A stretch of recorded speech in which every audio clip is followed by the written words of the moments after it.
Hey, what's going on guys, it's Uncle Kobe, and today I have a quick little video that I was originally going to make closer to the release date, but because I'm going to be doing so much Halo 4 all next week, I thought I'd upload it before I forgot. So as we all know, and we all do, when a Call of Duty first comes out, we all try our very hardest to get to the highest level possible, and get a really good lead in the leaderboards, so when all the Christmas noobs get the game, we just look absolutely dominant. And if you're prestige by the time Santa squeezes his fat ass down your chimney, in my eyes, you are a Christmas noob, but don't worry, I have some quick tips that will help prevent that from happening.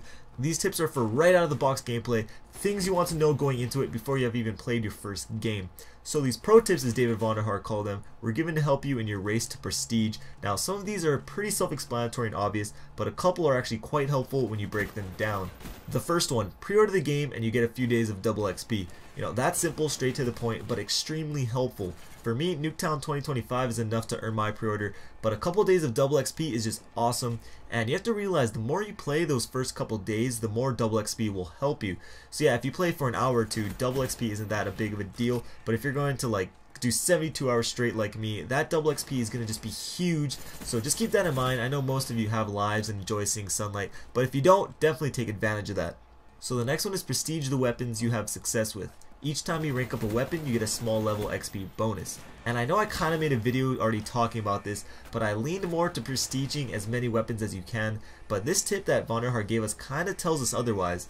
It seems to me that every time you prestige the weapon, you get a small percent of XP bonus. So let's just say the first time you prestige your weapon, you get a 5% bonus for all the XP you get with that weapon. So instead of moving on right to the next weapon, and getting another 5% bonus with another one, continue working on that same weapon, and maybe when you prestige it a second time, you get like a 10% bonus. Some of you may be like, well, that might just get boring fast, using the same gun. And that leads to my next tip, which is complete challenges and challenge sets. They pay lots of bonus XP. So in Modern Warfare 3, when you complete challenges for each gun, you didn't really get all that much XP for it. You were just better off doing well in Search and Destroy to level up. But here for Black Ops 2, Vonderhaar says you get lots of bonus XP. And to me that word lots actually is a big deal, putting emphasis that, hey, this is worth your time doing. And with how the game is set up, rewarding objective play, I would assume that the challenges mirror that as well. It's not going to just be like a certain number of kills. It might be get this many kills while holding the flag, get this many kills defending a domination flag, things like that.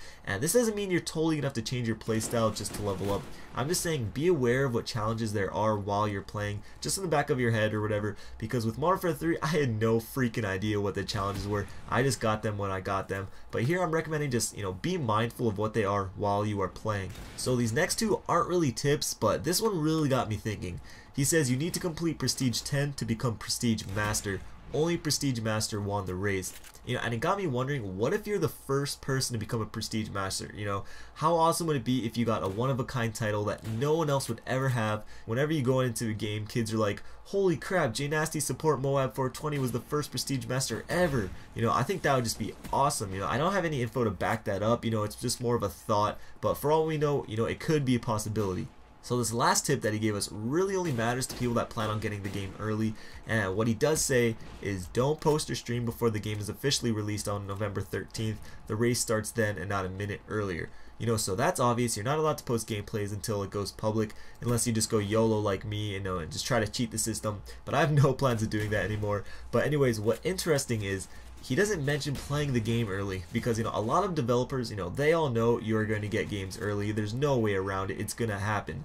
But with Halo 4, even though I have the game early, I am not going to play it, because Microsoft basically was like, yeah, I'm going to ban all you guys that played it early. And I know majority of those were not legit copies, but still, to me, it's just not worth it. However, with Call of Duty, it's kind of just like a tradition to get the game early, and play with all the YouTubers and people that annually get games early.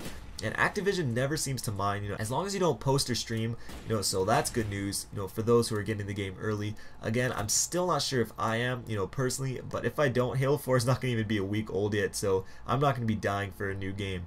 But anyways guys, I hope these tips do help you, and I do plan on making more of an in-depth video after a couple days of actually playing Black Ops 2. These were just a couple tips that came straight from Vonderhaar himself. If you enjoyed the video, please take the time to give it a like rating. I always appreciate it very much.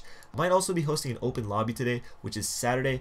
If I do, I'll make a video, like a lot of YouTubers do, just telling you that I am, because I don't want to force you to have to follow me on Twitter just for this, and I think it just would be more efficient. But anyways, couple videos on screen if you missed them. Till next time, this is Uncle Kobe. I'll talk to you guys later. Peace.